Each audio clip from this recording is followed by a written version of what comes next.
नागपूरमधील भाविकांची त्या दिवसाची पहाट ही आध्यात्मिक सानिध्याची चाहुलच घेऊन आली होती. नागपूरकरांचे मन चातकाप्रमाणे दर्शनासाठी आतुरलेले होते. अष्टमहासिद्धी ज्यांच्या चरणापाशी असतात व भाविकांसाठी सर्व सुखाचे आगर व सर्व सुखाचे निधान असणाऱ्या अनंत श्री विभूषित जगद्गुरू रामानंदाचार्य श्री स्वामी नरेंद्राचार्यजी महाराज यांच्या सिद्धपादुकांच्या दर्शनासाठी भाविक भक्त कार्यक्रमस्थळी मोठ्या संख्येने जमले होते. हा भक्तिमय आगळा वेगळा आनंदमयी सोहळा पार पडला दिनांक 4 डिसेंबर 2024 रोजी कळमेश्वर शहर नागपूर येथे. या सोहळ्यात सुमारे 6,500 ते 7,000 भाविक भक्त उत्साहाने सहभागी झाले होते. भाग्यवान यजमान दाम्पत्य श्री व सौ माधुरी राजेश पवार यांच्या निवासस्थानाला जणू मंदिराचे स्वरूप प्राप्त झाले होते. कारण मुख्य सोहळ्याच्या आदल्या रात्री साक्षात परमपूज्य जगद्गुरू श्रींच्या सिद्धपादुकांचे आगमन त्यांच्या घरी झाले होते. सोहळ्याच्या शुभदिनी परमपूज्य जगद्गुरू श्रींच्या सिद्धपादुका व प्रतिमा लोभस अशा सुंदर फुलांनी सजवलेल्या रथात विराजमान करण्यात आल्या.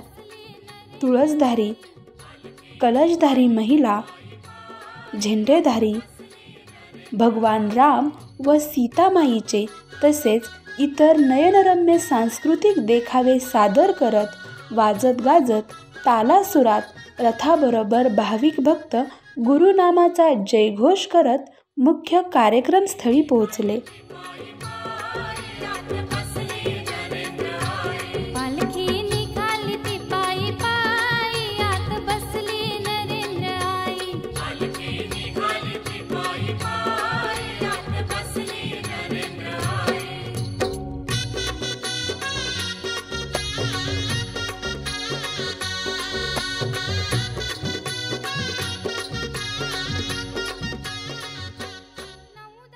यानंतर सुवासिनींनी परमपूज्य जगद्गुरू श्रींच्या सिद्धपादुकांचे औक्षण केले व परमपूज्य जगद्गुरू श्रींच्या सिद्धपादुका संतपीठावर विराजमान करण्यात आल्या.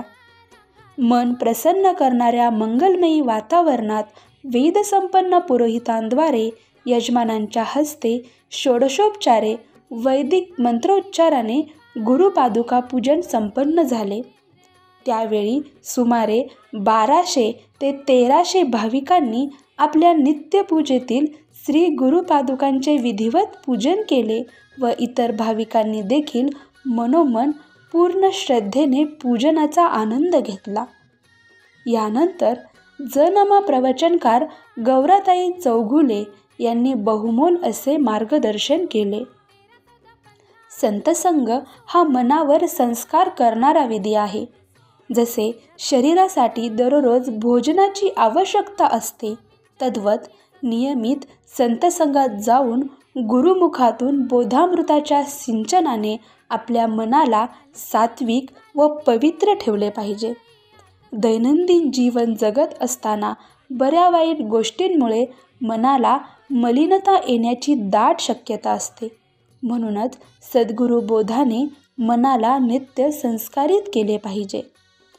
जनम संस्थान प्रामुख्याने समाजाची सेवा, परोपकार या उदात्त हेतूने नेहमीच कार्यरत असतो व परमपूज्य जगद्गुरू श्रींच्या अद्वितीय प्रेरणेने जनकल्याणकारी असे अनेक सामाजिक उपक्रम जनम संस्थानाच्या माध्यमातून राबविण्यात येतात.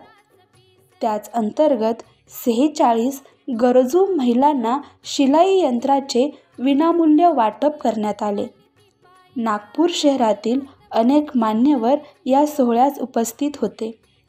दुपारच्या प्रहरानंतर परमपूज्य जगद्गुरू श्रींच्या सिद्धपादुकांचे भाविक भक्तांनी शिस्तबद्ध पद्धतीने दर्शन घेतले व मनोमन भावभक्तीची सुमने गुरुचरणी अर्पिली. कार्यक्रमस्थळी 230 भाविकांनी उपासक दीक्षा घेऊन परमपूज्य जगद्गुरू श्रींनी दाखविलेली अध्यात्माची वाट अनुसरली. त्यानंतर सर्व भाविकांनी महाप्रसादाचा लाभ घेतला. संध्यासमयी सोहळ्याची सांगता सांजारतीने करण्यात आली.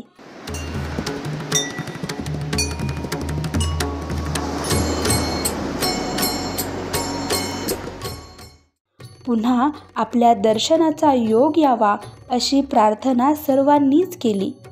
यानंतर परमपूज्य जगद्गुरुश्रींच्या सिद्धपादुकांचे पुढच्या नियोजित स्थळी प्रस्थान झाले. श्री गुरुदेव.